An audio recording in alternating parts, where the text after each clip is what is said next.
Good evening, everyone. I hope people can hear me. Give me a thumbs up if you can hear me. Wonderful. If you'd like to unmute, feel free to do so. Welcome. I'm John Axelrod, if you don't know. And what an adventure this has been today, finding out from JoAnn at the last minute that she was unavailable to be able to be a part of this. Oh, there goes my cat. So, is everyone there? There we have it. Hi, everybody. Okay. So, hi, everybody. Welcome.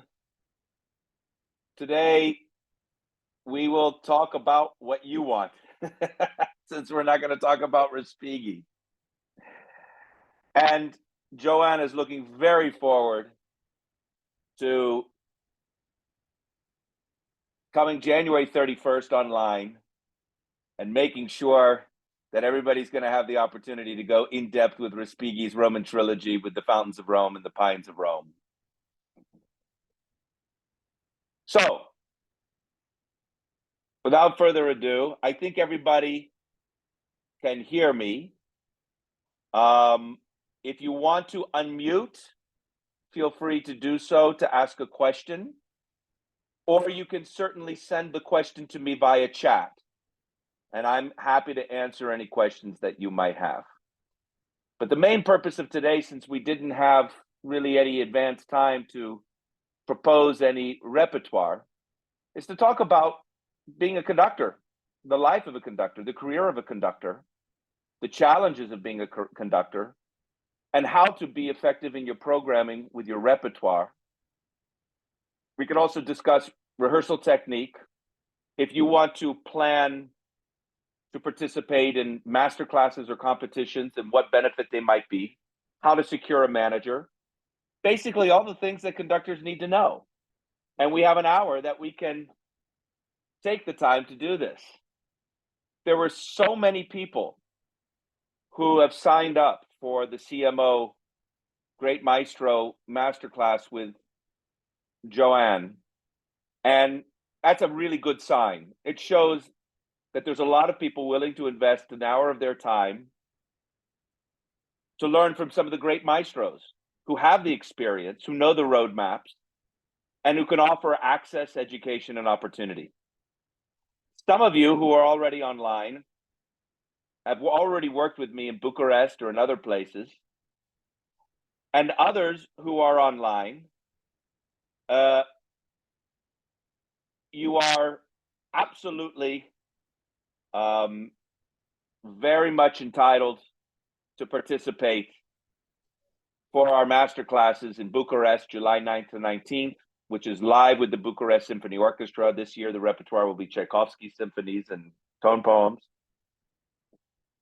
as well as other master classes. CMO also offers private lessons with myself and with other maestri, if that's something that you would be interested in doing. But I think the most important thing is that we offer these free master classes so that you will have the opportunity to learn more about this repertoire that is so important to a conductor's work. So with that being said, let me just say a few words. Just one moment.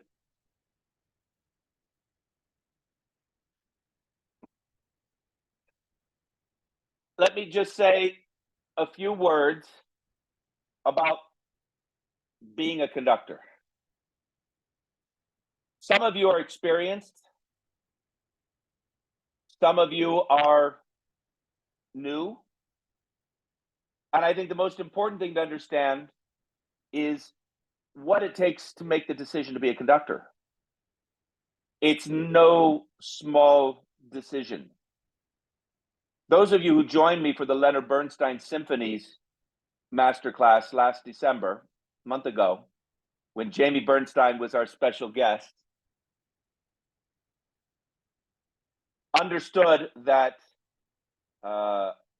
when I studied with Lenny, and people would ask the question, should I be a conductor? You've already answered the question by asking in the first place. For many people, being a conductor is like the air we breathe. You really don't have a choice. Of course, you play an instrument. Maybe you're a soloist. Maybe you're a composer. Maybe you're a member of an orchestra. But to be a conductor takes a certain amount of chutzpah, to use the word, but as well a personal initiative to do something that we cannot do as individual musicians.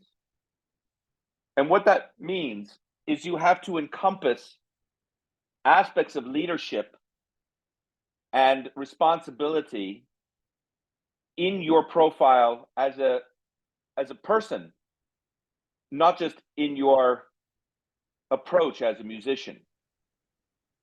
And what that might suggest is that when you approach a score, you have to do it from a multidimensional perspective.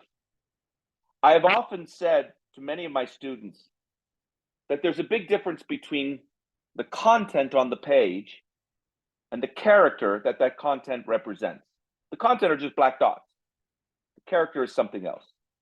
There's a big difference between the tempo that the composer provides for us and the temperament that we have to be able to communicate, giving reason for why the composer made that music in the first place. There's a difference between your dynamic and volume and your intensity in the way you're projecting the music through your gesture, through your communication skills, and more importantly, through your interpretation. So with all of this being said, it really comes down to a very simple equation.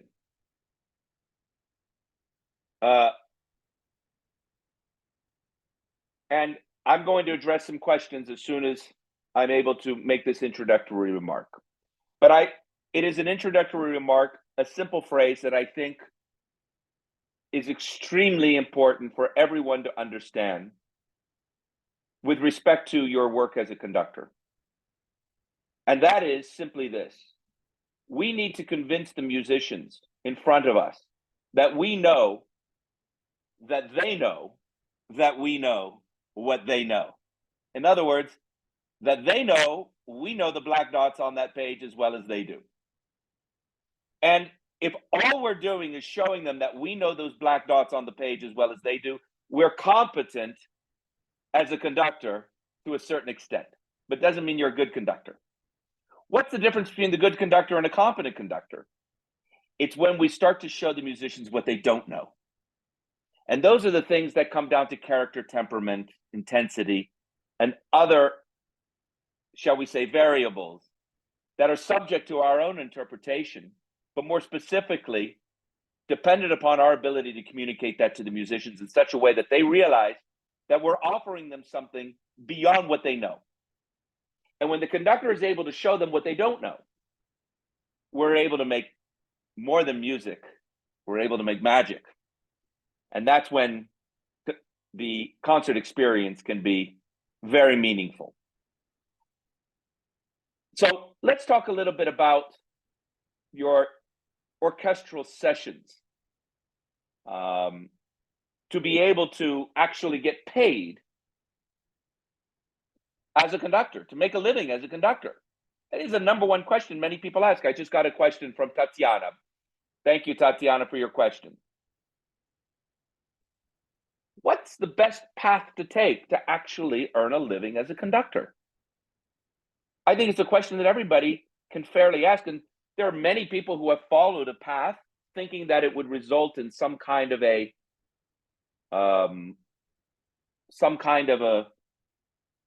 lifestyle of learning as well as living. I know there are quite a few conductors who have gone through the process of score study, practicing, working hard, doing master classes, performing with orchestras, actually having opportunities in their own home countries. And then it doesn't necessarily result in more career development.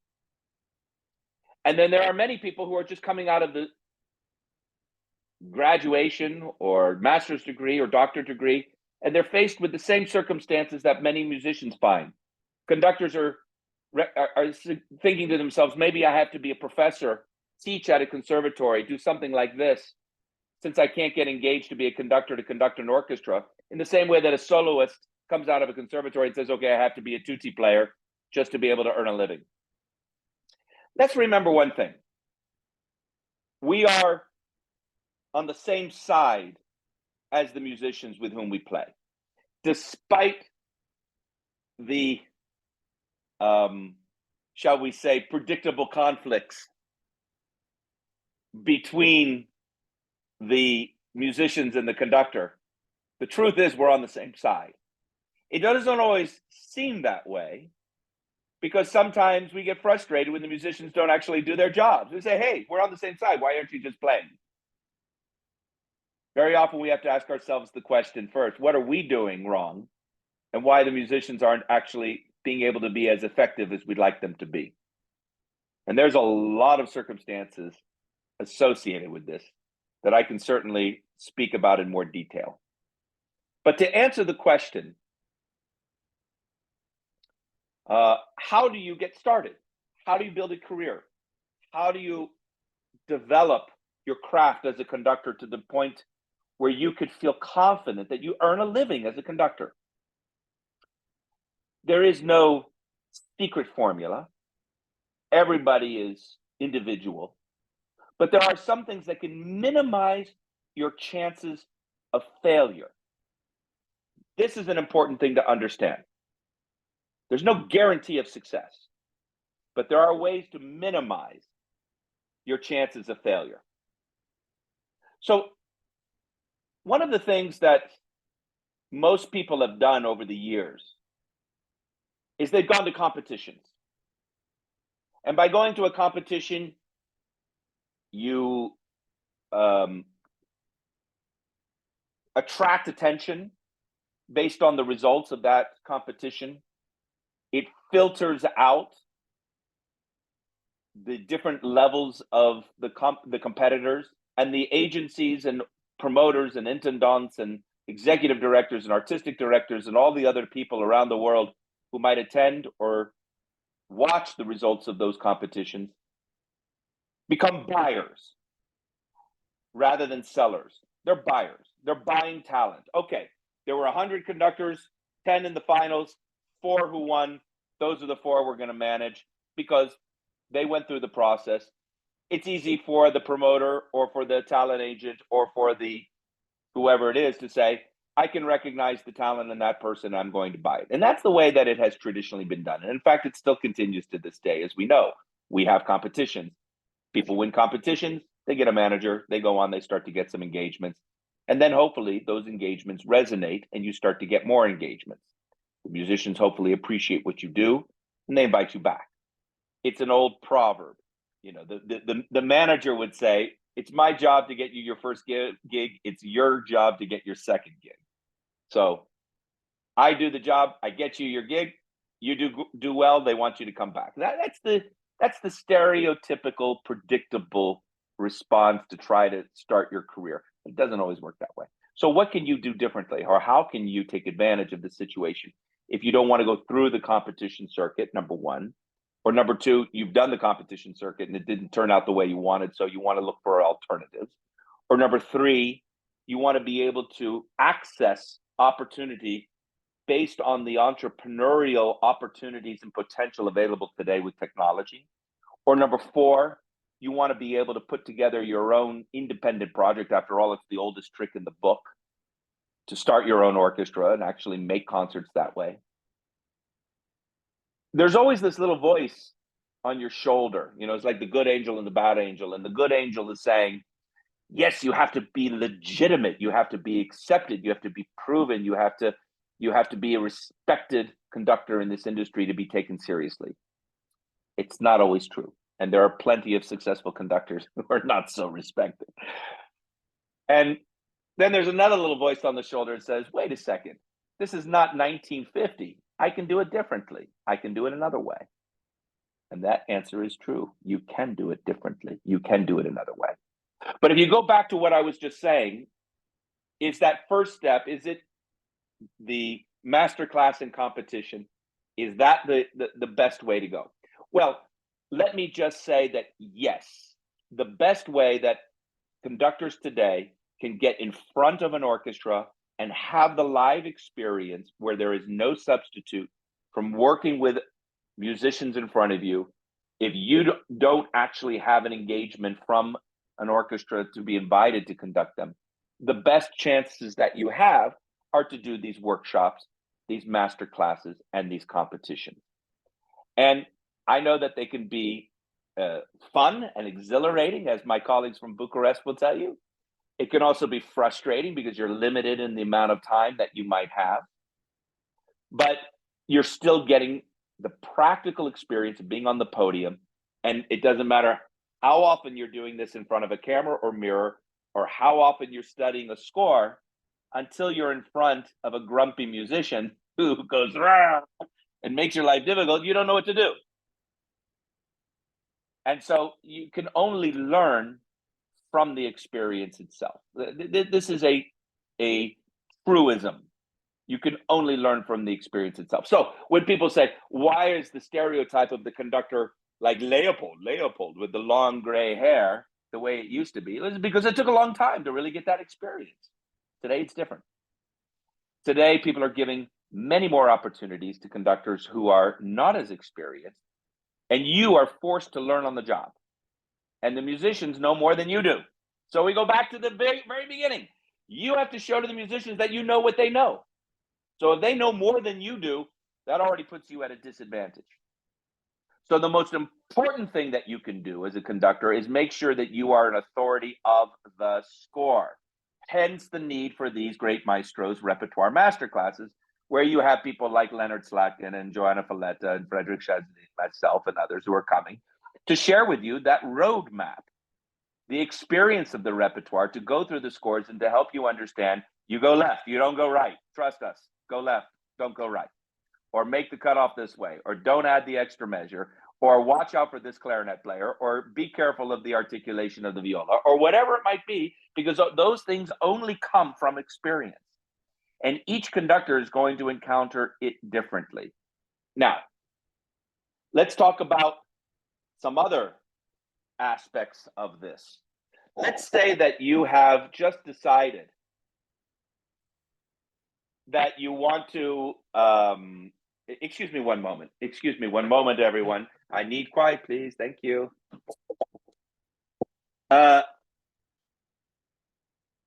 Let's say that you have gone through the process, excuse me for that interruption. Let's say you've gone through that process of being part of a workshop, masterclass, competition, and then what?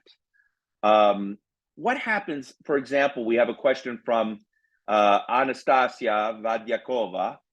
What about different schools of conducting? Let's say you take a master class with one school of conducting, and then you go to another master class with another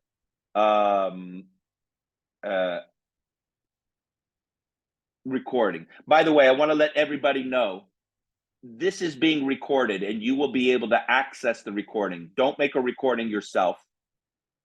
The recording is being made as we speak, and so you'll be able to access this recording for your own future reference. Don't worry. I'll be sending you copies of the recordings, and you'll be able to see them on the CMO website as well as YouTube channel.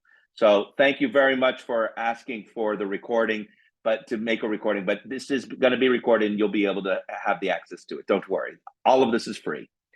So let's say you have a different school and you need to be able to show people your own technical sovereignty and capacity as a conductor, but you're learning from Jorma Panula in one workshop and you going into the Musin school from Russia in another workshop, and you're doing other conductors schools in those particular workshops, and you're trying to find your own voice as a conductor.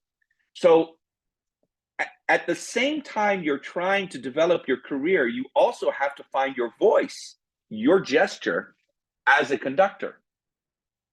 So it's impossible for you to be able to demonstrate entirely a unique signature, gesture, sound, and style, even in an interpretive approach, until you've really had the opportunity to practice what you've already been able to preach. If you're absorbing and then finding your own voice, that can work extremely well, but it will take time. And in the end, what you don't want to do is you don't want to rush the process, because ultimately another truism is your first impression can often be your last. The moment you're in front of an orchestra and the orchestra has an impression of you and it's a negative one, it's extremely difficult to change that impression, because as you see, there are many conductors ready to take your place on the podium. So if you don't make the right impression from the start as a sovereign authority over the repertoire, then you're going to be putting yourself at a disadvantage. So again, I come back to the very first phrase: make sure that you can show them that they know that you know what they know. Only then you're able to start to go beyond that and show them what they don't know. So let's talk a little bit about that. For those of you who have just joined us, we have many of the conductors who had signed up for JoAnn Falletta's Masterclass today. As you've seen from the email and from her video, she was stuck in the huge storm. She couldn't get back to her home.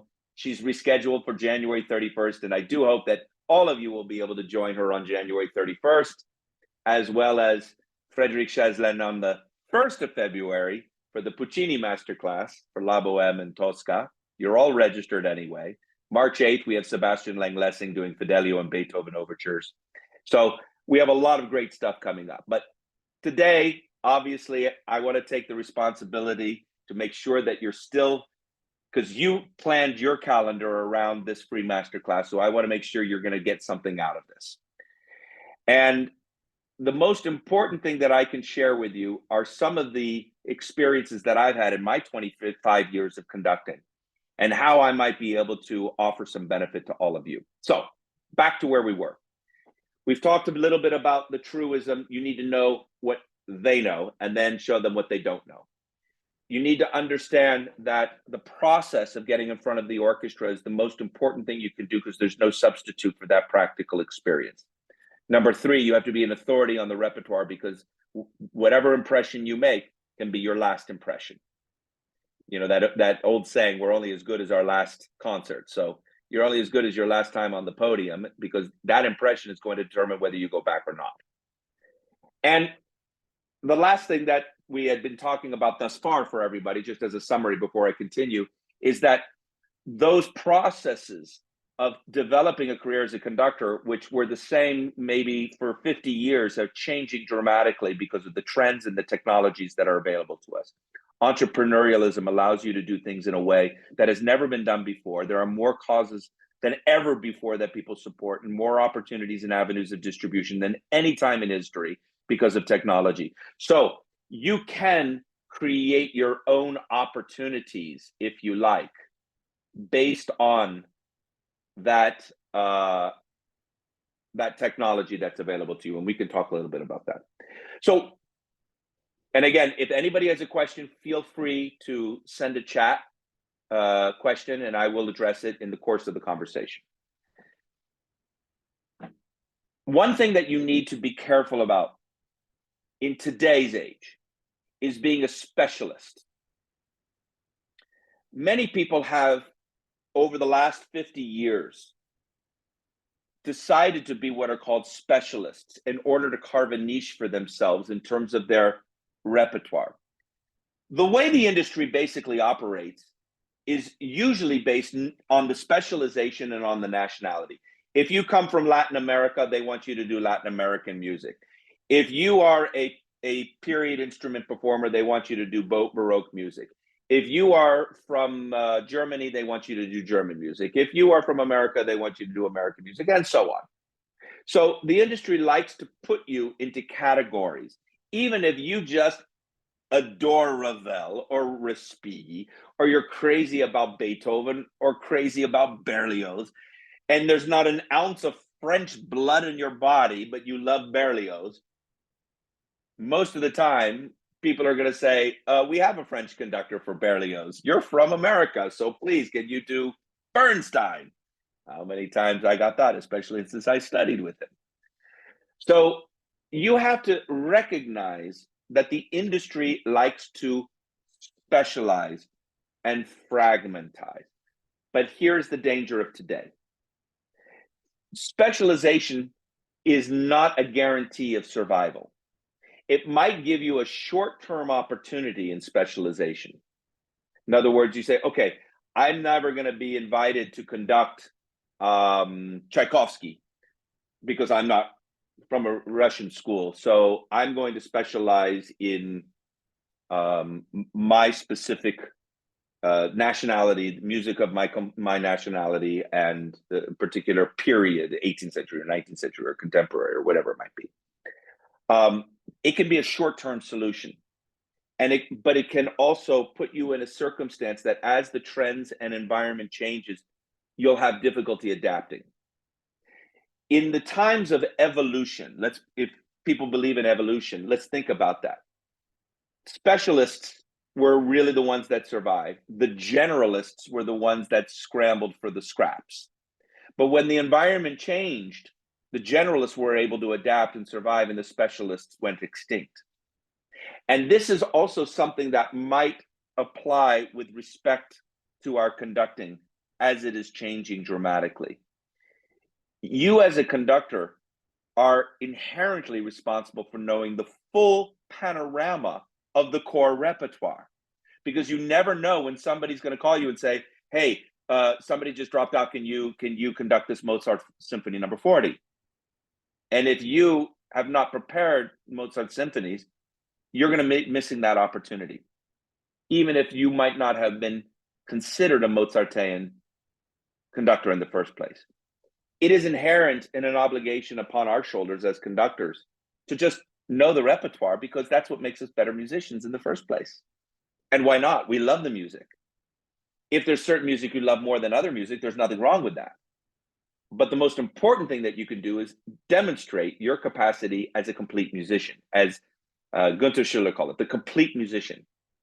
As Lenny would call it, the complete musician. You know, Lenny would never call himself a conductor.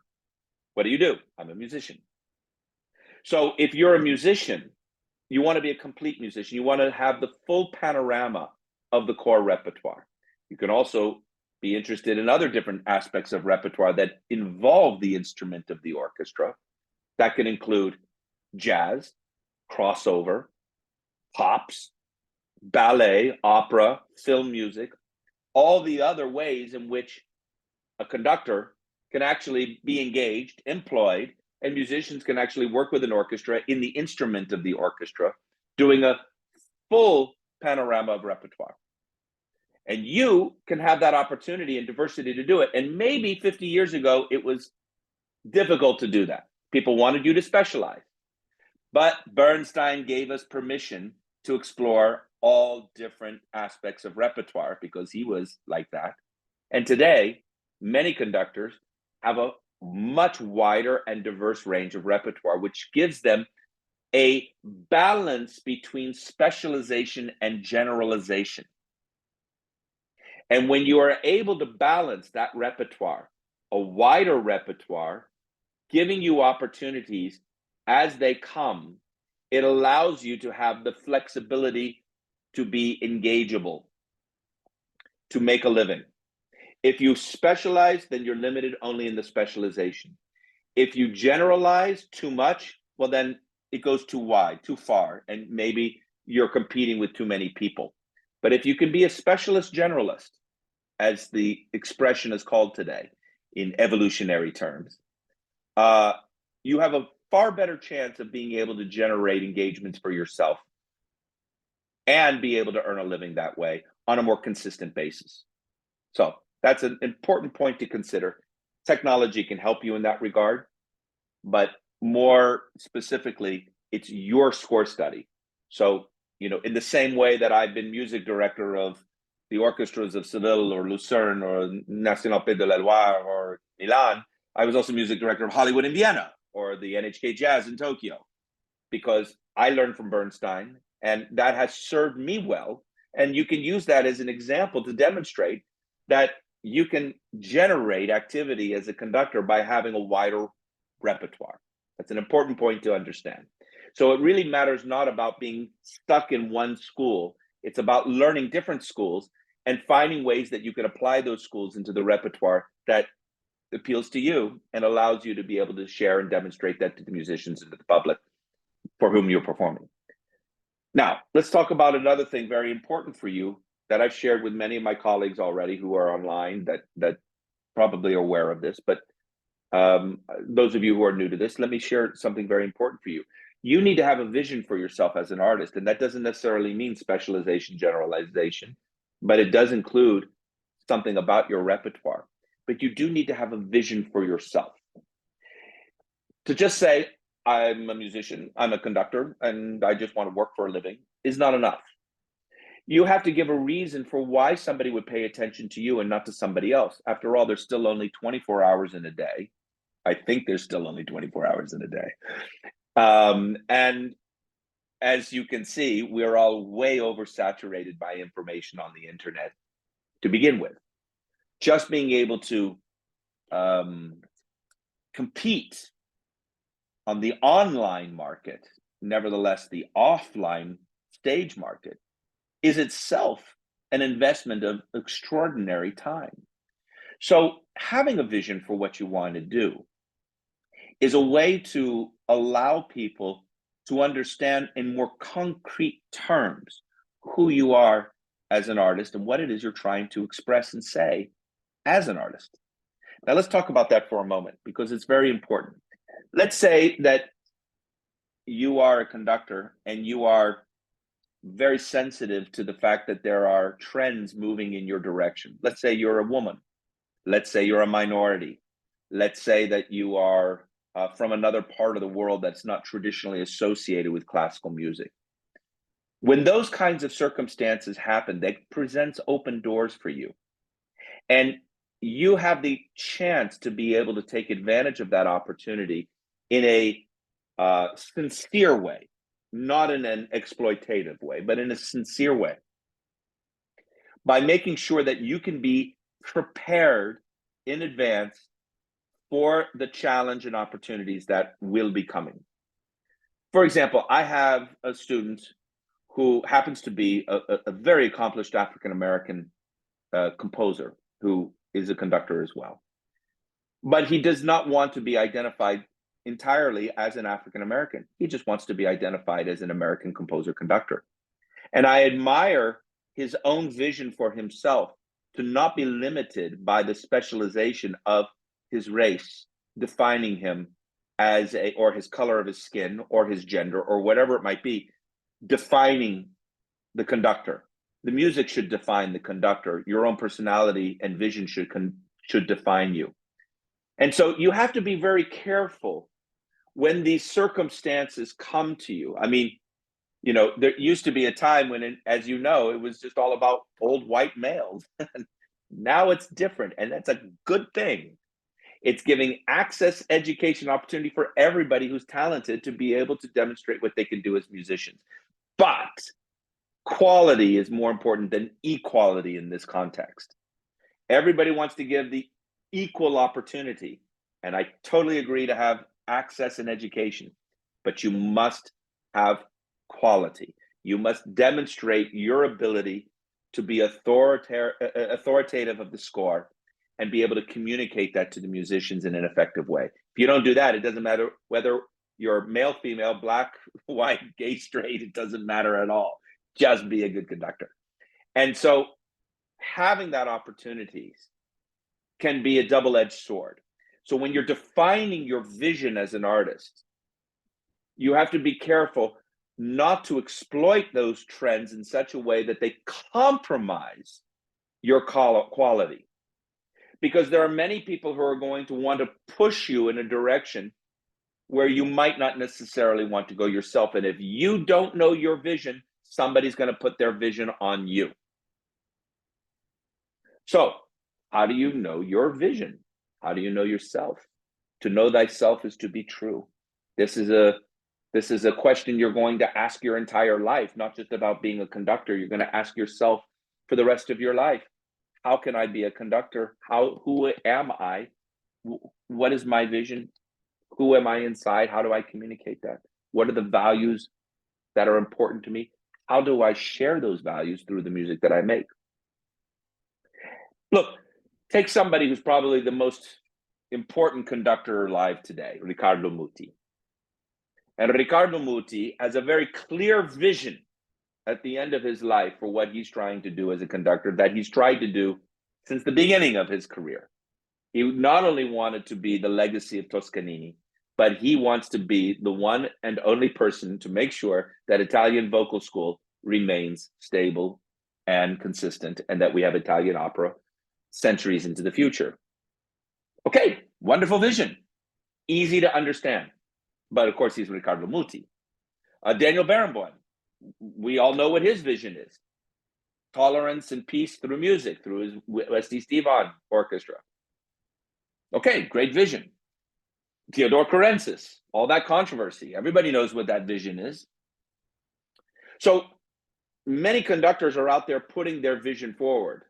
Franz Xavier Roth with his fantastic approaches to interpretation. You had your period instrument performers with their visions. Conductors, William Christie, Norrington, people like Harnoncourt, you have people like that. Today, who are the people with vision? What are they doing? And how do they contribute to the school of conducting as an overall understanding? And how do they contribute to the repertoire that we're performing? Do we really need another Brahms cycle? Well, the answer is yes. Of course we need a Brahms cycle. We always need Brahms cycles because Brahms is organic. Brahms is living music. Brahms has to continue to live through our expression. We have to give reason for the purpose of Brahms in the first place. That is our purpose as conductors. We have to give reason for what the composers created. If we don't give reason for why they created it, then what's the purpose of even playing in the first place? Christian Zimmermann says the same thing about being a pianist. We have to give reason for what the composers create. And that's what we do. And every time we have a new Brahms cycle, it gives a fresh approach, a different interpretation, a topicality. We're putting it in the context of our time, of our approach, our vision. We're not putting ourselves in front of the music. We are transmitting the music as messengers, as custodians, in the same way as a violinist or an owner might collaborate with a Stradivarius. Many of you know that I wrote a book about rare instruments. And most collectors and players don't think of themselves as the owners. They think of themselves as just simply custodians of that rare instrument that has passed through time. We are simply custodians of the repertoire to pass through time. And when we champion that repertoire and we're able to generate that resonance among audiences and among sponsors and patrons, that they're willing to support the performance of this music so that it can resonate through space and time. That's exactly what we're doing. We are custodians passing this repertoire through space and time so that another 100 years from now, people will still be doing a Brahms cycle. But you have to have a vision for that. You have to understand why you, in particular, want to do Brahms and what you have to say about it. And why that's relevant to you and why that might be different from what somebody else might do. And that's the kind of thing that also might attract the attention of a promoter or an agent or an intendant, because they need these kinds of visionary approaches to the repertoire to justify why they would schedule another war horse in the first place. We all know why the audiences want Brahms and Tchaikovsky and Beethoven, because it's popular. If you say you want to do Lutoslawski's Concerto for Orchestra, people might say, ugh. Or Messiaen's Tarangalila, oh, it's a little expensive. You have to have a reason. You have to justify it. You have to have a vision for it. And those visions can be tectonic. They can change things. They can create an absolute revolution and revelation in the way that we approach the repertoire for orchestras. Now, last thing that I'm going to talk to you about, and then I'm going to be open to more questions for you in the course of this time, is how to work with the musicians and the musicians unions and the administrations of orchestras and the board of directors of orchestras and the university provost and the chancellors and the sponsors and the patrons, and a big laundry list of people that we have to juggle on a regular basis when all we want to do is just give an upbeat. So the musicians union is a necessary thing. Without the musicians union, the musicians are generally exploited, and this is basically everywhere. Remember that 300 years ago, musicians were on the same social status as criminals and prostitutes. So if we're going to be in the Musica Celestis wearing a white tie, a frock from the 19th century, or formal attire showing how important we are to society, we have to justify why we're important to society and protect that importance to society. The only problem is that most people, especially politicians, think that culture is the first thing to cut because it's an entitlement, it's a privilege, it's an elite thing, it's not a right, it's not a guarantee of society. So if you are working with musicians who are members of the musicians union, you're going to be following a protocol for those musicians unions that is absolutely essential. And if you get in the way of it, you have to be careful that it can really work against you. And I think many of us have made those mistakes along the way, championing either the musicians or championing the board of directors or championing the audience or championing somebody. And usually that's rubbing somebody else the wrong way. So working with the musicians union is in the sindacato in Italy, or the syndicat somewhere else, or however you the comité d'impresa in Spain, or wherever it might be. If you have a union, you have to work with that union and understand the dynamics of that union in order to be able to accomplish the goals you have. You cannot get frustrated that you are limited in time, or that they stop you at a particular time in your rehearsal and you can't get done what you want to get done. You just basically have to accept the fact that the union has the power, and rightfully so, otherwise they would lose all their power. But you have to be able to be smart how to work with the musicians union. Remember that many of the musicians demanded these protections because, you know, you'd have a soloist coming in and getting paid in one concert what a concertmaster would make an entire season. And you would have musicians playing under conditions and circumstances that would not allow them to be able to demonstrate their best as musicians. And after all, they spend years of their lives training to be their best. And they don't retire like an athlete at 45 usually. Usually they get their job and they retire when they retire. And in America, they don't retire. They're like Bud Herseth, and they play until their very last note. So just keep in mind that you have to navigate yourself through the administrative and political arena of an orchestra in order to just simply conduct a Beethoven symphony. It's not simply just getting up there and saying, okay, I'm the authority on the score, you trust me, I give an upbeat, everything is fine. You're going to get up there and you're going to find that, well, the lights don't work, the music stands aren't done, the couple of musicians are coming in late, this one's sick, you're not going to have your second oboe, you don't have this, you don't have that, conditions are not what you're asking for, and you're saying, how can I be an authority on Beethoven when I'm not given the conditions and the opportunity and the environment to be the authority on Beethoven? That is a challenge we all have, not just on a student level or a conservatory level or an amateur level or a regional or provincial orchestra level, even on the biggest levels. I conducted one of the biggest orchestras in the world, and the solo bassoon never came out on stage because he was sitting in the toilet watching the Champions League and forgot to come out on stage. So, he got in trouble, but at the same time, he's also a member of the union, so he's protected. You cannot have the power to hire and fire like it may have been back in the days of Furtwängler and Karajan. There is no power to hire and fire. Maybe a conductor has a veto of a musician after a probation year, after an audition. You don't have the power to hire and fire. You don't have the power to program. You don't have the power to do a lot of things that you'd like to do. So you have to navigate all of this, and you have to find the way to make it work for you. And I can go into more detail about this, but in your career path, as you want to earn a living as a conductor, you have to understand the role that the musicians union will play if you're going to be performing on a professional level. Even if you're paying people per service to do a gig, hey, I'm putting together a gig, I got the sponsor doing it per service, you're still going to have to go through your musicians union or your syndicate or wherever it might be. Some countries not. There are countries that don't have unions. And in that case, you have a little bit more flexibility. But in other countries where you do have your Western countries, you do have those unions, you're going to have to navigate your way through that. I'm not talking about just your administrations. I'm not talking about your board of directors and your patrons. I'm talking about the musicians themselves. Musicians are your greatest asset. Without your musicians, you're nothing. You're just waving your arms around. You need musicians. Make sure that those musicians are on your side because you are on their side. Now, do you have to go through, do you have to have a degree, a bachelor degree or a doctorate degree, as Maria has asked? No, you don't need to have a degree to be a conductor.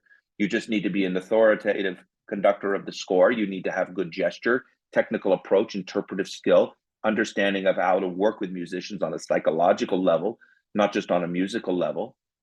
If you go through the approach of getting a degree, a master's degree or a graduate degree, it's another way of being able to find a career and make a living as a conductor, because you can be employed by a conservatory or a university or a school for a long time and have tenure. And if you have tenure, it's like being a musician in an orchestra with tenure. You can do it until you retire. So it is definitely a way that many conductors have been able to earn a living as a conductor by going through the approach of having a master's degree and a doctorate.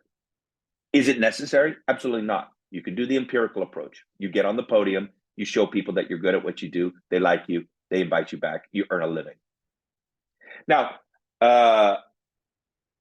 David, you asked a question about management for conductors, normal terms associated with being represented.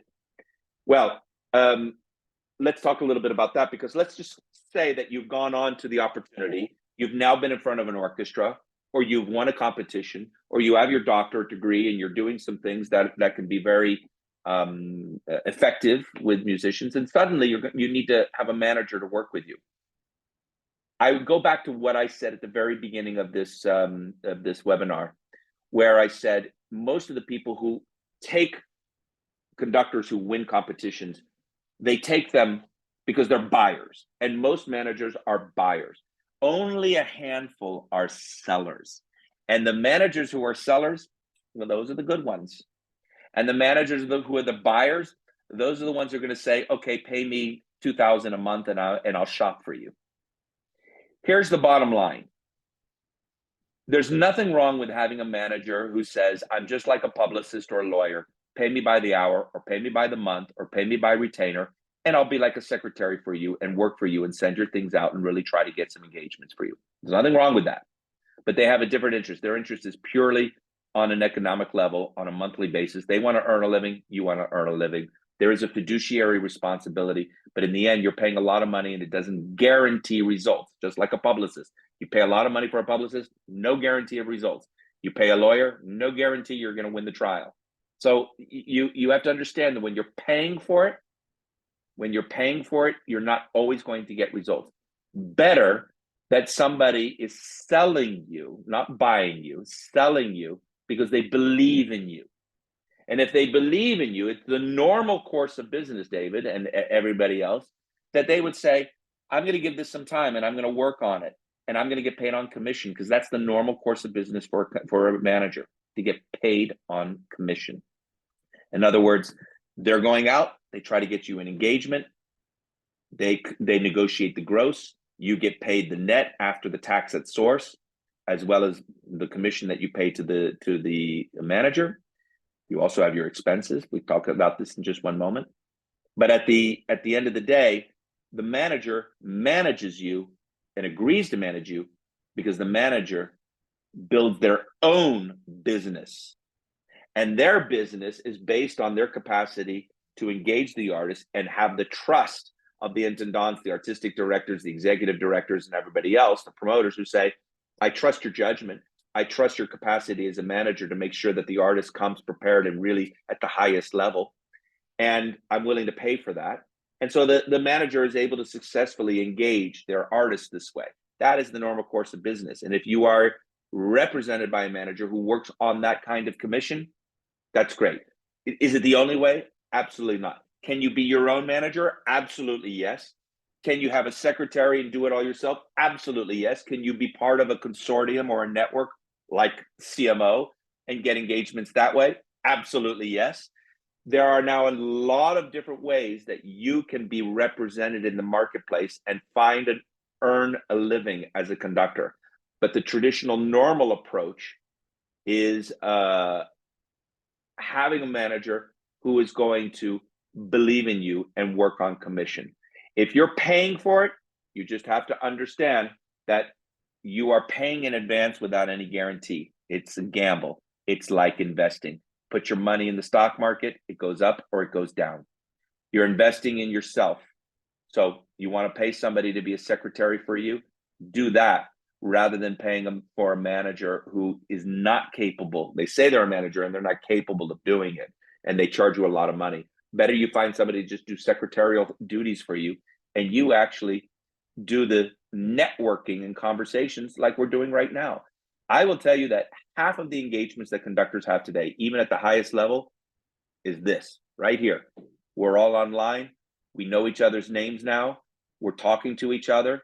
And this is how conductors really start to create exchanges and networking and invitations for each other. Because when they're putting their programming together and they're putting their invitations together, say, okay, I need a young conductor who maybe doesn't have a lot of experience because I don't have a big budget, but somebody who I want to give the experience to. And this is how it happens sometimes. If you go through these agencies, they have a different interest involved. So the short answer to this very long, complicated question is, if you cannot find a manager who's willing to manage you on commission, and they're willing to, and they're going to charge you a retainer, just be prepared in advance that there's no guarantee for it, and you might be better off just having a secretary that you pay a lower amount to do the secretarial responsibilities of putting promo packages together, designing your website, doing your bios, doing these kinds of things. And then you're going out and you're networking and creating the opportunities for yourself. Because ultimately, that's where you're going to profit the most. Finally, how do you profit? Net versus gross. Let's say you get $5,000 for an engagement. That's a very high fee today. $5,000 for an engagement, that's gross. You're going to have to pay a 10 to 20% commission to a manager. That's already taking $1,000 off the top. Then you're going to be taxed at source from the gross. Your manager also commissions the tax. I don't know why, but that's the way it's been done for the last 75 years. Something I'd love to see change, but managers do commission the tax as well. So you're taxed at source 20% to 30%, depends where you're performing. So you just lost your tax, you just lost your commission, plus you have your expenses. Got to dry clean your concert clothes, you got to eat out, you got to take a taxi, you got to stay in a hotel, you got to do all these things. And so in the net, you're ending up with maybe 20 to 30% of that negotiated gross. That's difficult. That's why the jet set conductor idea, that's why conductors are working all the time, because we're trying to compensate for our losses. And you will be doing the same thing. You want to earn a living, you got to work a lot. So if you want stability, you can go the university route, be in tenure, don't have to worry about that. You want to be traveling all around the world and conducting orchestras, do that as well. But just remember, net income versus gross income, tax at source. It's a difficult conversation. We can certainly have an entire masterclass just on that subject. Just on that subject. Here we go. We got 10 minutes left. Anybody else have some questions they'd like to ask? Feel free to write them up. If you want to unmute, request to unmute, and I'm happy to unmute you if you want to talk. Otherwise, feel free to just write a question and I can answer it for you. John, how are you, buddy? I'm doing well. Am I audible? Jonathan Snowden, everybody. So,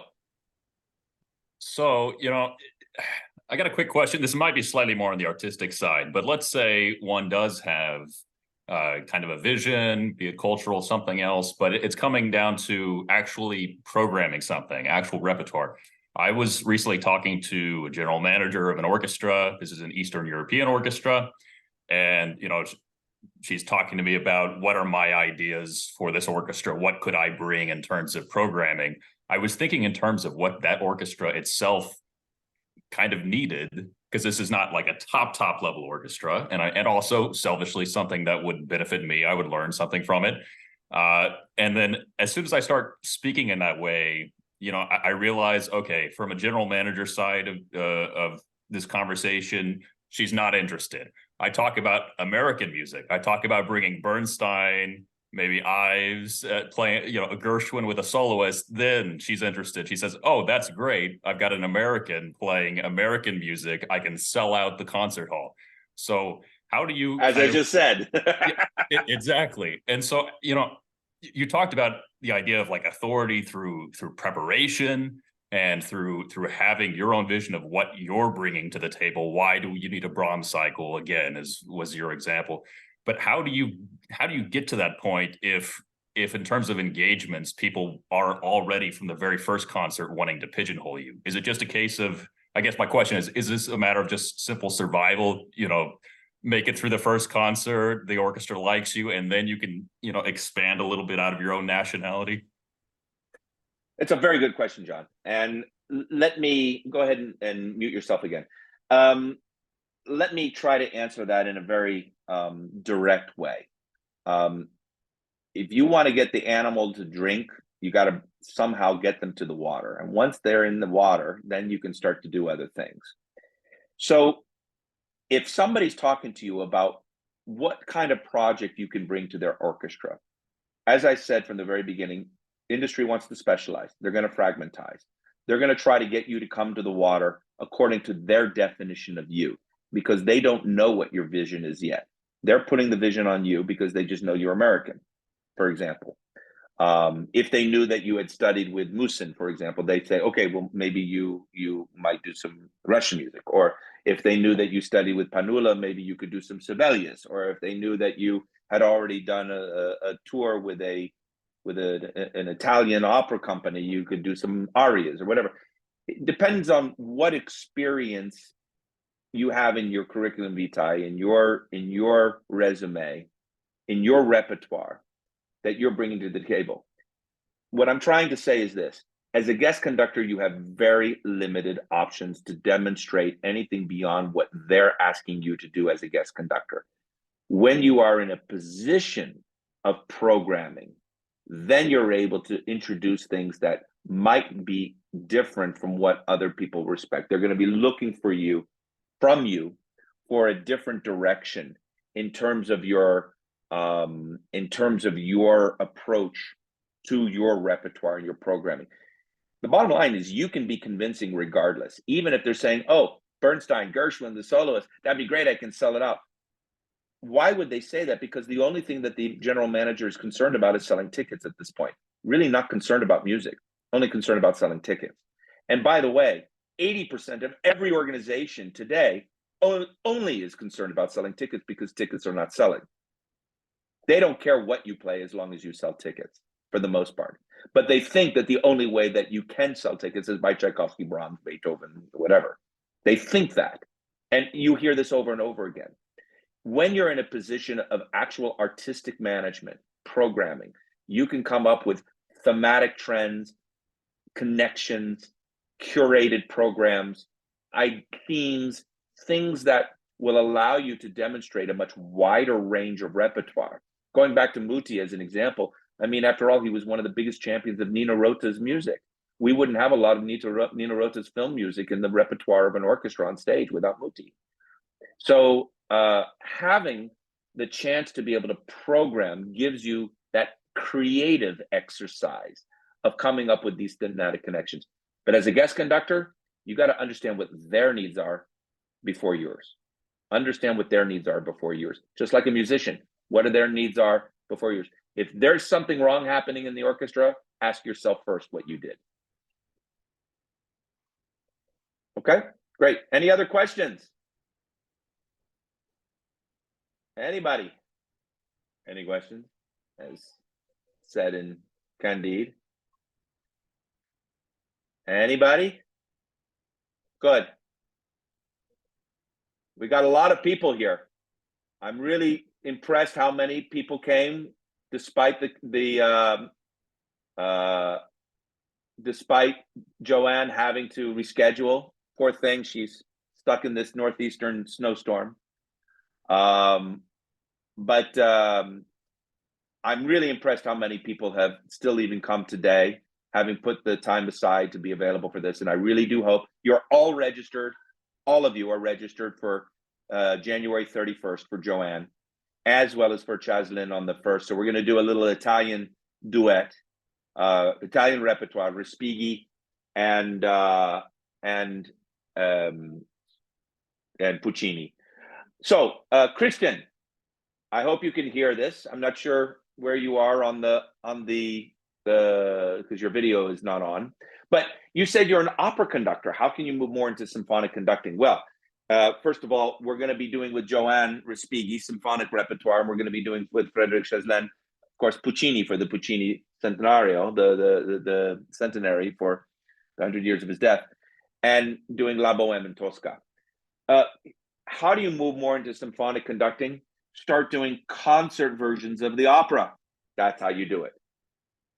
Short answer, concert versions of the opera. Do Gianni Schicchi, do Trouble in Tahiti from Bernstein, do Erwartung from Schoenberg, do Poulenc, Le Roi Humain, do whatever those smaller or solo cast or smaller ensemble operas that you can do in a concert version. Put it on the stage. People will see you much more as a symphonic conductor because they're going to see you not in a pit, but on the podium. And I might also add, do ballets on the stage. I just did this complete ballet of Firebird in Milano with my orchestra in Milano. And I did the Nutcracker complete with the NHK Orchestra in Tokyo last month. Do ballet.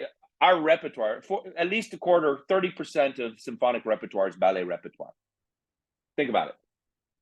Rite of Spring, Bolero, the list can go on a lot. Most of the symphonic repertoire has already even been choreographed to ballet. So if you do ballet on stage or opera on stage, people will start to see you much more as a symphonic conductor. And then you can say, okay, now that I did a Strauss opera on stage, now I'd like to do Strauss tone poem cycle, and people would absolutely understand why. Look, I did Tristan and Isolde third act on stage. Wonderful. So, the more that you do opera on stage, ballet on stage, the more people are going to see you as a symphonic conductor. So, premiering and advocating for new music. David, great question. It's the same thing. The only problem with new music is the specialization of it. Once you are defined as a contemporary music conductor, it can be difficult. It's a little bit, think of it like pop music. If you're an alternative punk band or an alternative grunge band, unless you cross over into the mainstream, it's a little bit more difficult to